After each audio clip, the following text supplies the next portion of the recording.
اعوذ باللہ من الشیطان الرجیم بسم اللہ الرحمن الرحیم الحمدللہ رب العالمین والصلاة والسلام علی سید الانبیاء والمرسلین وعلی آلہ الطاہرین الطیبین اما بعد فقد قال اللہ تعالی فی القرآن المجید والفرقان الحمید وربک یخلق ما یشاء ویختار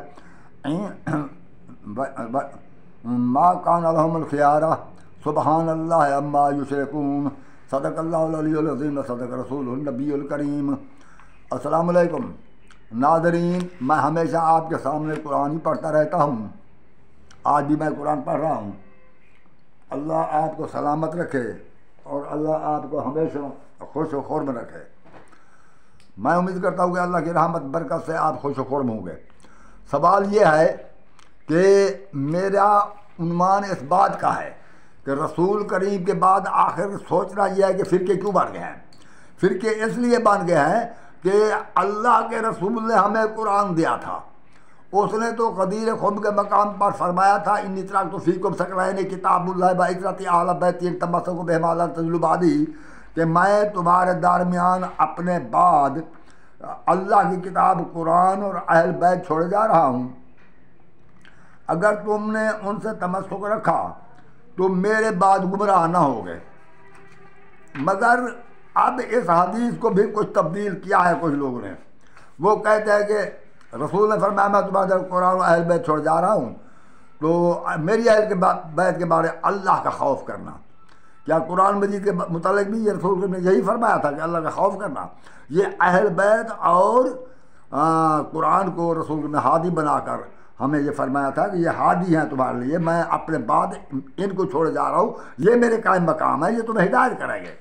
اگر اس حدیث پر تو یہ کہہ دیا کہ میری اہل بیت کا خیال رکھنا، میری اہل بیت کے بارے اللہ کا خوف رکھنا، یہ اس میں تو یہ چالاکی کر گئے۔ مگر رسول کریم بہت دانا تھے، اس نے ایک دوسری حدیث بھی فرمائی مثل اہل بیتی کمثل سفینۃ نوح من رکبہا فنجا ومن تخلف عنہا فضل فغرق ہوا۔ اور یہ میں اپنے بعد تمہارے لیے یہ چھوڑے جا رہا ہوں، اپنی میری اہل بیت کشتی نوح کی مانند ہے، جو کشتی نوح پر سوار ہو گیا تو وہ ہدایت پا گیا، اور جس نے تخلف کیا یعنی کشتی نوح کو جو کشتی نوح پر سوار نہ ہوا تو وہ ڈوب مرا اور وہ گمراہ ہو گیا کیونکہ اس نے خواہشات کی پیروی کی تھی۔ اب اس کے بارے کیا کریں گے؟ یہ حدیث بتا رہی ہے کہ اہل بیت کو رسول نے بطور ہادی چھوڑا تھا۔ اچھا آپ معنی میں بے شک تبدیل کرتے رہیں، حدیث کے الفاظ میں تبدیل کرتے رہیں، جو کچھ بھی کہیں، مگر قرآن مجید نے فرما دیا انما یرید اللہ لیذھب عنکم الرجس اہل البیت ویطہرکم تطہیرا ویطہرکم تطہیرا، کہ اللہ نے ارادہ کیا ہوا کہ اہل بیت کو پاک رکھے۔ ہمیں کیوں فرمایا ہے؟ اگر اللہ فضول اہل بیت کے قصیدے نہیں پڑھ رہا، اس کا مقصد یہ تھا کہ یہ اہل بیت پاک و طاہر ہے، ان کی تباہ کرنا ہے تم نے۔ رسول کریم بھی اسی اہل بیت میں شامل ہے، وہ بھی چادر میں تھے۔ اور اب بھائی بندو نے کہا کہ بیویاں بھی اہل بیت ہیں، اور بھائی بیویوں کے متعلق جہاں خطاب ہے، اب آیت ہے، تمہارے آنکھیں ہیں، نظر ہے، نگاہ ہے، دماغ ہے، تو سوچیں اگر دماغ کا پانی داڑھی پی گئی ہے تو ہم ان کے ذمہ دار نہیں، ورنہ سوچیں قرآن مجید میں اس آیت انما یرید اللہ کے اوپر جو ازواج کو خطاب ہے، وہاں دیکھیں اللہ نے فرمایا ہے وہ وَقَرْنَ فِي بُيُوتِكُنَّ، اور نیچے بھی ہے وَاذْكُرْنَ مَا يُتْلَىٰ فِي بُيُوتِكُنَّ۔ جہاں ازواج کو خطاب ہے وہاں لفظ بیوت آتا ہے۔ بیوت ایک گھر کو بیت کہتے ہیں عربی میں، زیادہ گھروں کو بیوت کہتے ہیں۔ یہ بیوت بیت کی جمع ہے، نبی کی ازواج 11 ہیں تو اس لیے ان کے لیے لفظ بیوت بولا گیا۔ یہ ایک گھر والے پاک ہیں، یہ 11 گھروں کو اور مولوی صاحب کیسے شامل کرتا ہے؟ اہل بیت وہ ہوں یا نہ ہوں، مگر اس پاک اہل بیت میں آیت تطہیر میں شامل نہیں ہیں۔ میرا مقصد یہ ہے، آپ سارا دن حضرت اس کو ازواج رسول کو اہل بیت کہتے رہے، مگر جو پاک و طاہر اہل بیت ہے وہ نہیں ہے۔ البتہ ازواج پاک و طاہر اہل بیت کے خلاف ہوئی ہیں، وہ خیر آپ کی مرضی جو سمجھیں۔ بہرحال میں ایک عرض کرتا ہوں، جو وہ خلیفہ، وہ امام امت، ہمیں بار بار کہا جاتا ہے کہ شیعہ حضرات کو پڑھی امام ثابت کریں۔ میرے خیال میں کیا ہوا ہے مولوی صاحب، تمہیں ہو کیا گیا ہے جو نبی کا خلیفہ ہوتا ہے وہی امت کا امام ہوتا ہے۔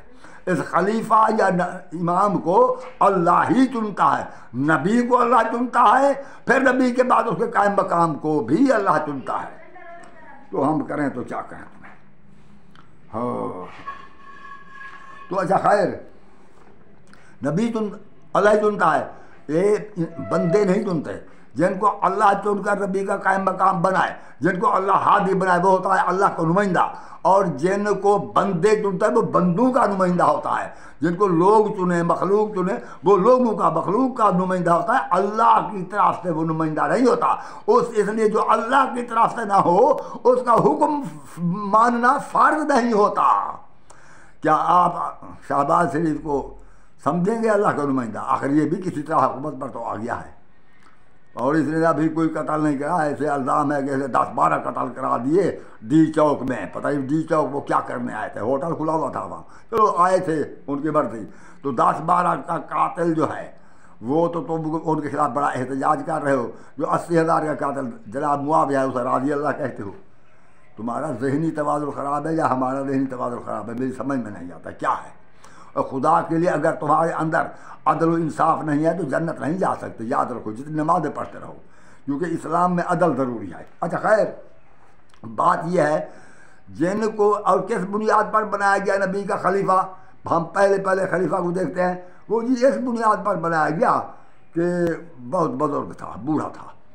کیا میں بوڑھا ہو چکا ہوں، مجھے لے جائیں کالج میں اور وہاں سائنس پروفیسر جو سائنس کا ہو اس کی کرسی پر مجھے بٹھا دے کہ آج وہ پروفیسر چھٹی پر آئے، یہ بزرگ تمہیں پڑھائے گا، اور میں بیٹھوں وہاں پر، جو میرے پاس ارد گرد اسٹوڈنٹ طالب علم جمع ہو جائیں، وہ کہیں جی وہ، اور میں ان کو کہوں میرے بیٹے میں تم پر پروفیسر بن کر آ گیا ہوں، اگر میں صحیح بات کروں تو مان لینا، اگر میں غلطی کروں مجھے سمجھا دینا۔ تو وہ کہیں گے پروفیسر صاحب ہم تو پڑھنے آئے، ہمیں کیا پتہ تو غلطی کر رہا ہے یا صحیح کہہ رہا ہے، ہم تو تیرا ہی کہنا مانیں گے۔ اور پھر اگر ایک بچہ اٹھے وہ کہے استاد جی، پروفیسر صاحب جی، یہ پانی کن چیزوں کا مرکب ہے؟ میں کہوں ہاں بیٹا یہ مرکب ہے، میں تو سن بھی آج رہا ہوں۔ تو میں اس پروفیسر کا، خدا کا واسطہ مجھے بتاؤ، میں اس پروفیسر کا نائب بن سکتا ہوں؟ اچھا چلو ڈاکٹر چھٹی پر ہو، میڈیکل ہال کا وہ ہسپتال کا ڈاکٹر چھٹی پر ہو، میں جا کر کرسی پر بیٹھ، یا کوئی اور ہم بوڑھا لے لے جو 80 سال کی عمر کا ہو، جو تہجد گزار ہو، ساری رات نوافل پڑھتا ہو، اور پھر وہ دن کو روزہ دار رہتا ہو، بالکل نماز کا پابند ہو، 2-3 حج بھی کر رکھے ہو، اس نیک بزرگ کو جا کر ڈاکٹر کرسی پر بٹھا دے، ہاں بھائی یہ تم یہاں پر دوائیں دو، تو جو مریض آئے اس کے پاس، ہاں بھی تجھے کیا ہے؟ وہ کہے مجھے تو بخار ہے، دیکھو کیا ہے، اچھا بخار ہے ٹھیک ہے، ہمیں جب بخار ہوتا ہے تو ہم پیراسٹامول کی گولیاں کھاتے ہیں، یہ لے جاؤ، کیا وہ ٹھیک ہو جائے گا اگر اس کو ٹائیفائڈ ہو تو؟ کیا میں اس ڈاکٹر کا، وہ بزرگ اس ڈاکٹر کا نائب بن سکتا ہے؟ اور جب ایک ان پڑھ آدمی جو ڈاکٹری نہ جانتا ہو ڈاکٹر کا نائب نہیں بن سکتا، جب ایک ان پڑھ جو سائنس نہ جانتا ہو وہ سائنس کا پروفیسر کی جگہ نہیں بیٹھ سکتا، تو جو سید الانبیاء ہے آدم سے لے کر عیسیٰ تک، جو جس کے وہ اتباع کرنے والے تمام نبی غلام ہیں، اور یہ سید الانبیاء تمام کا سردار ہے، اور جو مدینہ العلم ہے، تو رسول کریم تو آپ فرمایا کہ آنا مدینہ العلم و علی و بابھا، تو وہ مدینہ اس یعنی میں علم کا شہر ہو، شہر اس چیز کو نہیں کہتے جہاں ایک ہی چیز پڑی ہو۔ ہم اگر بازار میں جائیں داخل ہوا ہم دیکھیں کہ ہر طرف بس مرچ ہی مرچ ہے، ہم اسے مرچ منڈی کہیں گے، شہر نہیں کہیں گے۔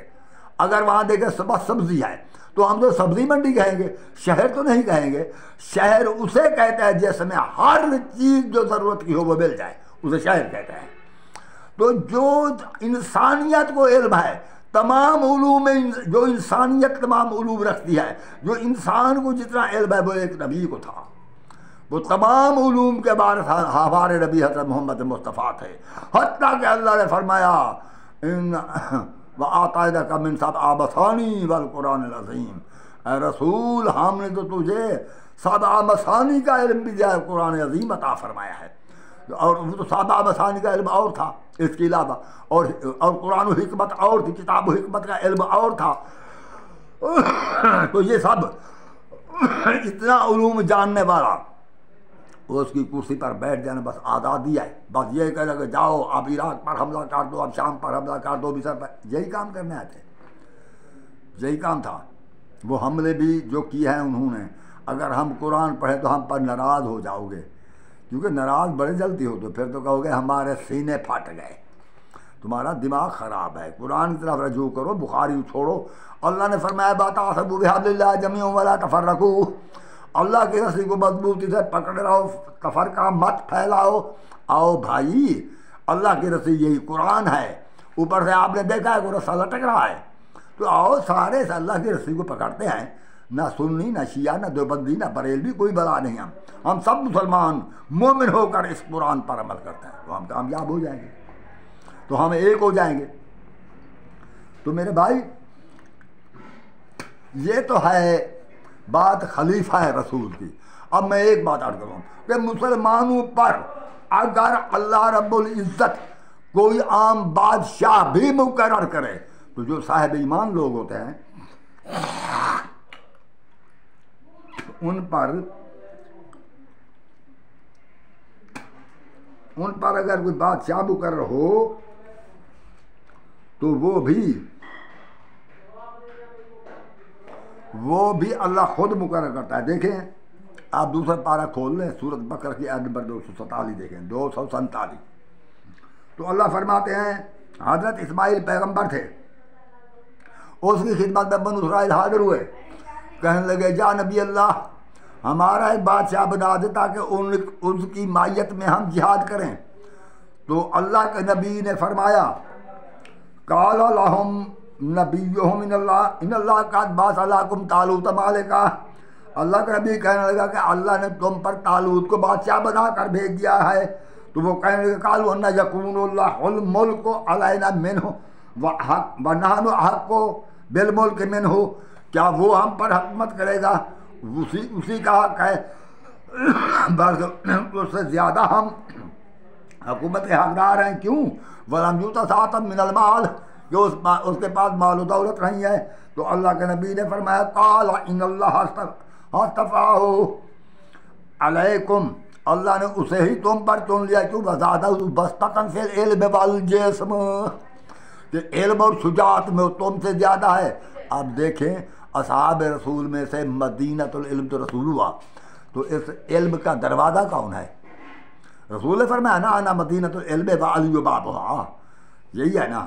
اچھا، اور شجاعت، وہ تو حضرت علی کی شجاعت تو بیان کرنے کی ضرورت ہی نہیں ہے، ہر شخص اس کی شجاعت کو تسلیم کرتا ہے. جو علم، اور یہ طالوت کیوں بنایا جا رہا ہے بادشاہ؟ اس لیے کہ زادہ بسطۃ فی العلم والجسم، وہ علم اور شجاعت میں زیادہ تھا. تو مسلمانوں کا نمائندہ وہی بن سکتا ہے، مسلمانوں کا رہنما ہادی وہی بن سکتا ہے، مسلمانوں کا محافظ وہی بن سکتا ہے، والی امر وہی بن سکتا ہے جو علم اور شجاعت میں بہت زیادہ ہو. علم اتنا کہ تمام رعایا سے علم زیادہ جانتا، اور رعایا تو اسی کی محتاج ہے، اس کے پاس آئے گی وہ ہدایت دے گا. اور شجاعت اتنی، یہ نہیں بیٹھا اور منبر رسول پر اور کہے لولا علی لہلک عمر، اگر علی نہ ہو تو عمر ہلاک ہو جاتا. جب علی کے بغیر عمر ہلاک ہونے کا خدشہ تھا تو اسی علی کو بٹھانا تھا. پتہ نہیں کیا کچھ کیا، خیر وہ بیٹھ گئے. تو یہ تو میں عرض کر رہا تھا، اگر نبی شریعت کا نبی تو حضرت اسماعیل موجود تھے. یہ طالوت تو صرف جہاد کے لیے ایک یوں سمجھو چیف آف آرمی سٹاف بنایا گیا، مگر وہ بھی اللہ نے خود منتخب کیا. اور تم کس طرح یہ اپنے آپ پر خلیفہ بناتے ہو؟ تو حضرت علی علیہ السلام کے علم پر آیت تطہیر بھی گواہ ہے. میں کئی بار کہہ چکا ہوں ازواج اس میں شامل نہیں ہو. میاں کوئی کسی کی بیٹی تھی، کوئی کسی کی بیٹی تھی، کوئی کسی کی بیٹی تھی، اکثر تو وہ متعلقہ تھیں، وہ پہلے کسی کے گھر میں تھی. اتنی دانات چن چن کر اللہ یہاں نہیں لایا نبی کے گھر میں. بس نبی اس سے شادی کر لیتا تھا جس کے وارث نہ ہوتے تھے یا جو جنگ میں شہید ہو جاتا تھا. جو عورت بے سہارا ہو جاتی رسول اسے اپنے پاس بٹھا لیتا۔ اگر رسول کریم اپنی مرضی سے اپنی غرض کے لیے شادی کرتا تو سب کنواری اور خوبصورت لڑکیوں سے چن کر شادی کرتا، یہ نہیں کہ سب بیوہ، اکثر بیوہ، سوائے حضرت عائشہ کے باقی تو سب بیوہ تھی۔ کیوں؟ اس لیے کہ وہ بے سہارا تھی، رسول کریم ان کے سہارا بنتے تھے، تو انہوں نے بٹھایا۔ تو پھر وہ رسول کے گھر میں اس نے تربیت انہوں نے پائی ہوگی، ٹھیک ہے، وہ سمجھدار ہو گئی ہوں گی، جو دیندار تھیں، امامت کرنے کے قابل نہ تھیں۔ یہ قرآن مجید میں جو آیت تطہیر ہے، جہاں پر انما یرید اللہ لیذھب عنکم الرجس اہل البیت ویطہرکم تطہیرا لکھا ہے، اس کے اوپر دیکھیں ازواج کو خطاب کرتے ہوئے اللہ فرماتا ہے کان فی بیوتکن، وہ ازواج کے لیے لفظ بیوت استعمال ہوا ہے۔ تو اگر آیت میں ہوتا انما یرید اللہ لیذھب عنکم الرجس اہل البیوت، تو ہم سمجھتے ازواج بھی شامل۔ مولوی 1400 سال ہو گئے قرآن نازل ہوئے، تو اتنی کیا تمہیں سمجھ نہیں آئی آج تک کہ بیت اور بیوت میں کیا فرق ہوتا ہے؟ بیوت کہتے ہیں بہت سے گھروں کو، بیت ایک گھر کو کہتے ہیں، بیوت بیت کی جمع ہے، تو ازواج کے 11 گھر ہے۔ یہ اہل بیت صرف فاطمہ زہرا کے گھر والے پاک ہیں، حضرت رسول کے بھی فاطمہ زہرا کے گھر تھا۔ اور پھر بار بار کہتے جی رسول کے میں ان کو بھی ملا لے، یہ بھی ہوں، رسول کے کوئی اختیار نہیں کسی کو ملا لے کسی کو نکال دے۔ کیوں ایسی باتیں کرتے ہو؟ تمہارا ذہنی توازن خراب ہے۔ رسول اپنی مرضی سے شہد کھانا نہیں چھوڑ سکتا۔ سورت پڑھے نا، سورت تحریم، سورت تحریم دیکھ لیں، رسول کریم نے فرمایا میں شہد نہیں کھاؤں گا، اللہ نے فرمایا میرا حلال کردہ کو تو کون ہے حرام کرے؟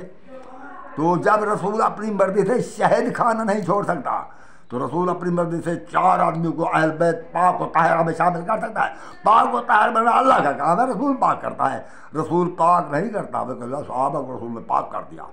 وہ پاک کا لفظ سے دیکھو، طاہر و اطہر مطہر نہ تھے، مطہر نہ تھے، متطہر تھے، فاعل نہ تھے، وہ متطہر اور مطہر تھے، یعنی محرک اور مطہر کے کیا فرق ہوتا ہے؟ وہ مولوی لوگوں کو دھوکہ نہ دے، خدا کا وعدہ روزہ جہنم میں جائے گا تو اللہ۔ یہ صحابہ جو ہے متزکی ہیں، مزکی بھی نہیں ہے، مزکی رسول ہے، تزکیہ نفس کیا گیا ہے ان کا۔ وہ بھی جو ایمان پر رہے، جو منافق ہو گئے تزکیہ نفس بھی نہیں ہو سکا، ڈاکٹر کا کام علاج کرنا ہوتا ہے۔ اچھا، تو امام اللہ کی طرف سے ہوتا ہے، ہم یہ کہتے ہیں۔ پھر کہتے ہیں شیعہ امام ثابت کیوں نہیں کرتے؟ قرآن سے ثابت، ہم 1000 بار امامت اپنی قرآن سے ثابت، واضح آیات سے ثابت کرنے کے لیے تیار ہیں۔